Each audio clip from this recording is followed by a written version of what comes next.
This Bed We Made is a narrative-driven noir game which follows Sophie Roy, a snooping maid in a 1950s hotel. It channels all the best things about Alfred Hitchcock's Rear Window into a clever 4.5-hour story. The game tempted me with the promise of film noir and delivered so much more. It's truly a game about first appearances and how they can be deceiving, and the things that we place value on in our lives. Our story starts with Sophie in classic black and white, about to be interviewed by the police. This neat framing device sets up the thriller well. We know something is going to happen because you don't get the police involved if it's just a complaint about room service.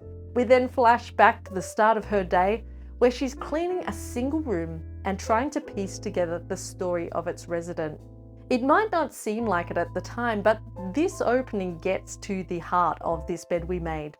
It's a game about the stories we tell through the objects we own. Cleaning or throwing out things will tell a different story to leaving them there. Being careless in your snooping will have flow-on effects to your employment, as well as forgetting to clean at all. Seeing the choices about what to clean and what not to clean play out has me wanting to play the game all over again.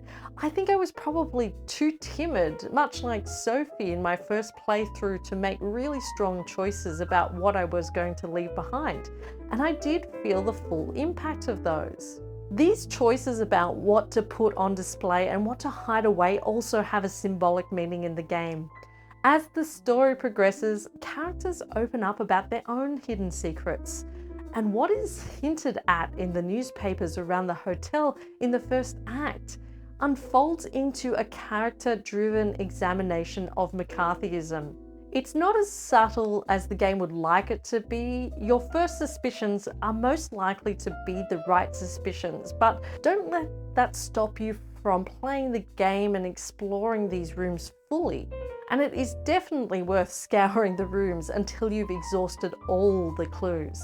Many games use this similar mechanic of picking up and examining objects, but This Bed We Made does an excellent job of imbuing these objects with meaning. These examinations are not a purposeless egg hunt to get a trophy, but each piece has been carefully considered as to how it adds to the narrative in that way. Added to this are some light cleaning sim elements, although if you're looking for a more expansive cleaning experience, you're better off playing House Flipper. But what's most impressive about This Bed We Made is how the developers created a sense of a larger world within the limited scope of an indie. This is a perfect example of how to tell an expansive story when you've got limited budget. The game is limited to 3 locations, but these feel fleshed out by the attention paid to period details like lighting, architecture, and furniture. Sophie doesn't have a reason to go outside the boundaries of the reception, break room, and hotel rooms because she's at work in a snowstorm. Much better to be inside.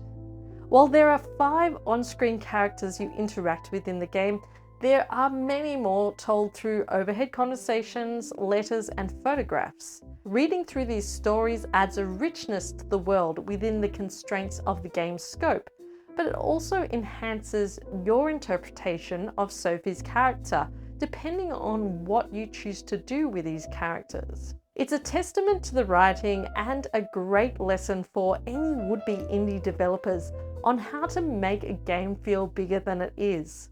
Instead, the game invests in voice acting, which adds a depth that wouldn't be present if it was simply a text-based game. It would have worked, but not as well as it does with these solid performances.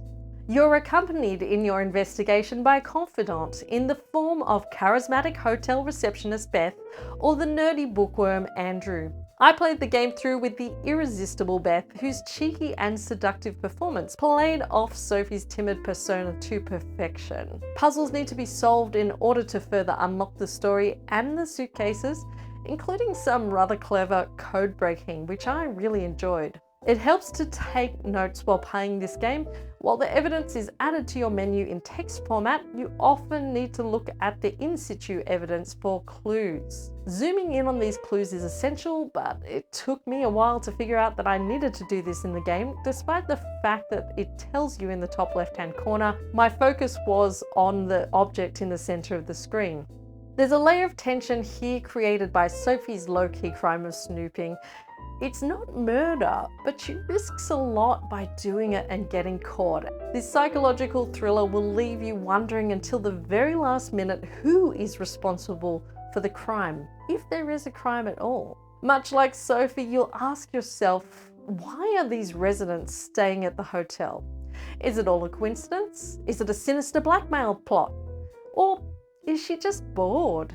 Despite the threats that the hotel guests might return at any minute, after a while I realized I had free reign in the rooms. When you realize that no one is returning, it takes away from some of the tension of the game, although there are a few moments where you might be caught by the hotel manager. In these dialogues you can lie to him. Victoria Diamond's performances as Sophie in these moments carry the hesitation of her character. But don't go getting caught in the lie, because it will have consequences. And much like cleaning the objects, the dialogue has just as many flow-on consequences in this narrative-driven game. This is a game for people who like narrative-driven storytelling combined with the period setting of games like LA Noire. At 4.5 hours, it's a tight ship that doesn't need to be any longer than it is. But with more budget, I would love to see this mechanic applied at much larger scale, such as in a wintry mountain lodge or a grand hotel, with more characters and suspects. The word that keeps coming to mind with this Bed We Made is clever. The game is clever in its use of period aesthetics and story development through objects. It's also clever in the puzzles that need to be solved in order to uncover the truth. But what it's most clever about is using the limited scope of an indie game as an advantage. In focusing on 3 main locations and creating characters off screen, they create a sense of a world that's bigger than their budget. And that is clever indeed. It's for these reasons that I highly recommend you play this Bed We Made. I'm Kat Clay, I'm a video game reviewer from Melbourne, Australia. If you want to hear more about the latest indies, crime games, big games, little games, I talk about them all, please do hit that subscribe button, and thanks so much for watching.